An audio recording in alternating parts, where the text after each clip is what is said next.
येत्या 10 दिवसात शेतकरी कर्जमाफी होणार. कृषी मंत्री दत्तात्रय भरणे यांची मोठी घोषणा. कर्जमाफी योजनेला अहिल्यादेवींचं नाव देणार असल्याची भरणेंची माहिती.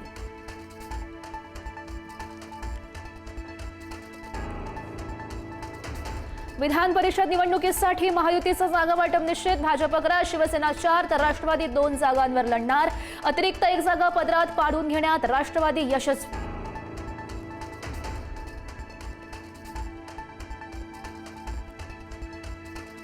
मराठा आंदोलक मनोज जरांगेंचं उपोषण मागे. सरकारकडून जरांगेंच्या सर्व मागण्या मान्य. मागण्यांबाबत जरांगेंचा सरकारला 3 दिवसांचा वेळ. विखे पाटील आणि प्रसाद लाड यांची शिष्टाई यशस्वी. मनोज जरांगे यांचं 1 दिवसीय आंदोलन हे स्क्रिप्टेड होतं. त्यात मंत्रीही सहभागी होते. ओबीसी नेते लक्ष्मण हाके यांची टीका. मुख्यमंत्र्यांची खुर्ची अस्थिर करण्यासाठी आंदोलन, हाकेंचा आरोप. पुण्यश्लोक अहिल्यादेवी होळकर यांची आज 301वी जयंती. मुख्यमंत्री फडणवीस आणि उपमुख्यमंत्री सुनेत्रा पवार यांच्याकडून अभिवादन. अहिलेश्वर मंदिरात पूजा झाल्यानंतर अभिवादन सभा.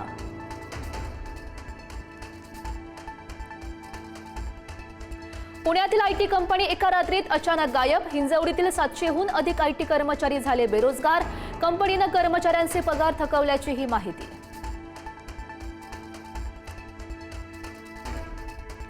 अकोला, अमरावती आणि बुलढाणा जिल्ह्याला मान्सूनपूर्व पावसाचा तडाखा. अमरावतीमध्ये वादळी वाऱ्यासह पावसामुळे 96 घरांची पडझड, तर बुलढाण्यात 2 मोठी झाडं उन्मळून रस्त्यावर कोसळली.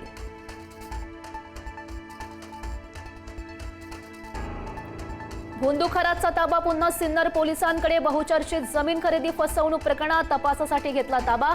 खरातला 3 दिवसांची कोठडी.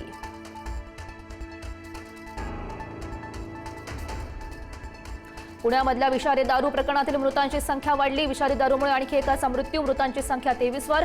मृतांची संख्या आणखी वाढण्याची शक्यता.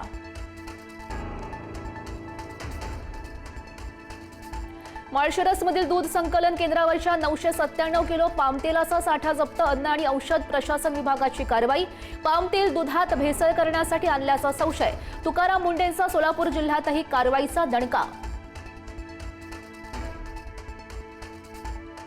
नालासोपाऱ्यात 13 महिन्यांच्या मुलाचा पाण्यात बुडून मृत्यू. खेळता खेळता स्विमिंग पूलमध्ये पडल्यानं चिमुरड्याचा मृत्यू. आई वडील कामात व्यस्त असताना घडली ही दुर्घटना.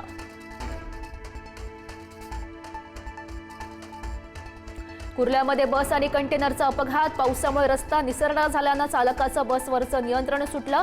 अपघातामध्ये सुदैवानं कोणतीही जीवितहानी नाही. कल्याणमधल्या गायत्री शिंदे हत्याकांडाला सैराट वळण. मुलीनं आंतरजातीय विवाह केल्याच्या रागातून हत्या केल्याची बापाची कबुली.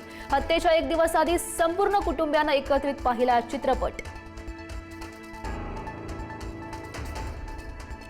दिल्ली स्पेशल सेलच्या तपासात मुंबईमध्ये दहशतवादी हल्ल्याचा कट उघड झाल्याची माहिती.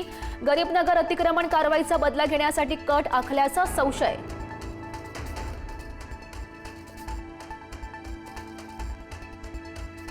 मुंबई पुण्यातील दहशतवादी हल्ल्याचा कट उधळला. गुप्तचर यंत्रणांकडून 9 दहशतवाद्यांना अटक. दहशतवाद्यांनी केली होती दादर स्थानकाची रेकी. दिल्ली देखील दहशतवाद्यांच्या टार्गेटवर.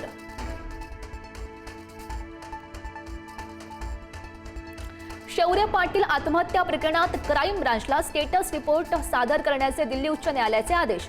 शौर्यच्या वडिलांचा तपासावर प्रश्नचिन्ह. 6 महिने उलटूनही तपास रखडल्याचा आरोप.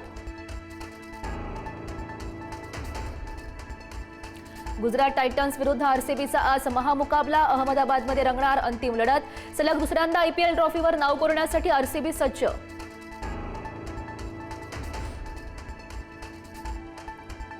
फ्रान्सची राजधानी पॅरिसमध्ये दंगल. समाजकंटकांकडून जाळपोळ आणि दगडफेक. फुटबॉलच्या चॅम्पियन लीग फायनलनंतर हिंसाचार. आफ्रिकेच्या स्थलांतरित मुस्लिमांनी दंगल केल्याचा आरोप.